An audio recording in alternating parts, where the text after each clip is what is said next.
Good evening, everybody. I am going to talk about Matthew 5:27 to 30 real quick. The caption over the top of that passage is Jesus teaches about lust. So let me go ahead and just start reading. Jesus teaches about lust. You have heard that it was said, do not commit adultery. But I tell you that anyone who looks at a woman lustfully has already committed adultery with her in his heart. If your right eye causes you to sin, gouge it out and throw it away. It is better for you to lose one part of your body than for your whole body to be thrown into hell. And if your right hand causes you to sin, cut it off and throw it away. It is better for you to lose one part of your body than for your whole body to go into hell. And now I'm going to read the little study notes because I think that those are pretty valuable. It says, some think that if lustful thoughts are sin, why shouldn't a person go ahead and do the lustful actions too? Acting out sinful desires is harmful in several ways. It causes people to excuse sin rather than to stop sinning. It destroys marriages. It is deliberate rebellion against God's word. It always hurts someone else in addition to the sinner. Sinful action is more dangerous than sinful desire, and that is why desires should not be acted out. Nevertheless, a sinful desire is just as damaging to righteousness. Left unchecked, wrong desires will result in wrong actions and turn people away from God. So, take that and just kind of apply it to today's world and today's society. The one verse in particular that I wanted to kind of zero in on was, but I tell you that anyone who looks at a woman lustfully has already committed adultery with her in his heart. Pornography is very, very pervasive in this society. And I really think that it's changed how men and women interact with each other. I think that when it comes to dating relationships and such, there are very unrealistic, kind of high pressure expectations placed on women. And I really do believe that a lot of it is because so many men have been trained at this point to lust after women, and they've been trained to treat women as if they are like a piece of meat, and women have been groomed to kind of accept that. Yeah, I mean, I really do feel like porn has kind of groomed women. Women need to remember that even though there's a lot of women that do enjoy porn, that is for men and by men for the most part. So you watching it, it just kind of grooms you to live to these new male standards that are not godly standards at all.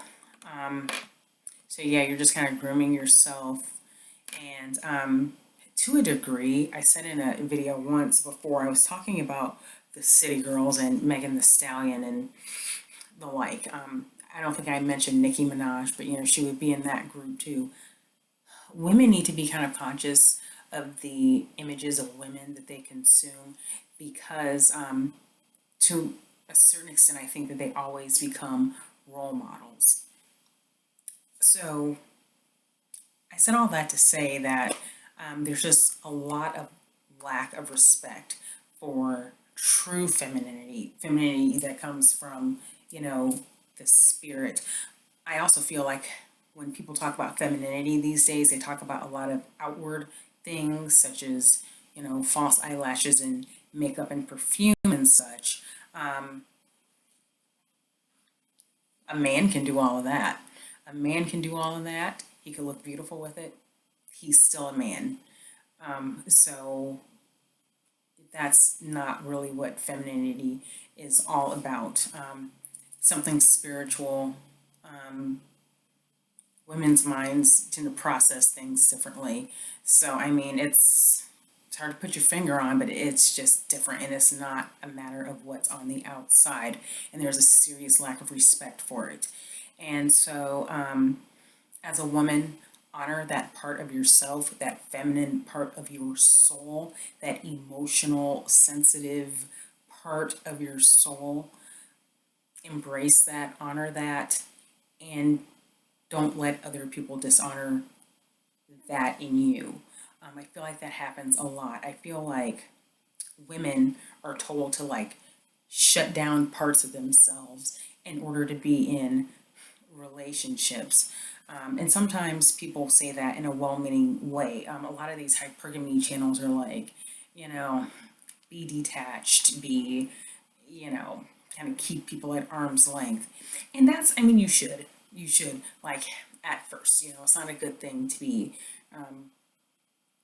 attached to a man too quickly that has not proven himself, because when women attach themselves to men too quickly, that gives men leadership. See, no matter what, I believe that men end up leading relationships, no matter what, even if they're not even trying. So you need to make sure that you choose your leadership wisely. And if you're very, very fortunate, you will find a man who's being led by God. It's kind of hard to find these days, but if you are lucky, you will find that, and that is the goal. So, anyway, honor that part of yourself, take care of that part of yourself, protect that part of yourself, because people tend to forget that at some point in a woman's life, most of them, the center of their life is going to be taking care of a person who has absolutely nothing to offer them, is a lot of work, and cannot talk and communicate. So that is where all of that sensitivity will come in, all that sensitivity and attachment and such. See, it all comes together. In New Age circles, I have heard people talk about the sacred feminine. Now, I am not like a New Agey person. That is not where my beliefs are. But I do like that phrase, and I do like that they acknowledge it and believe that it is something to be protected. Yeah, it wouldn't bother me at all if that line of thinking became more mainstream, talking about protecting the sacred feminine, because it is sacred. And here's another very unchristian statement. There is masculine and feminine, and they are like yin and yang, balances each other out. There's the pull and the pull, and it works together. And that's how that's supposed to work. But we need to honor each other.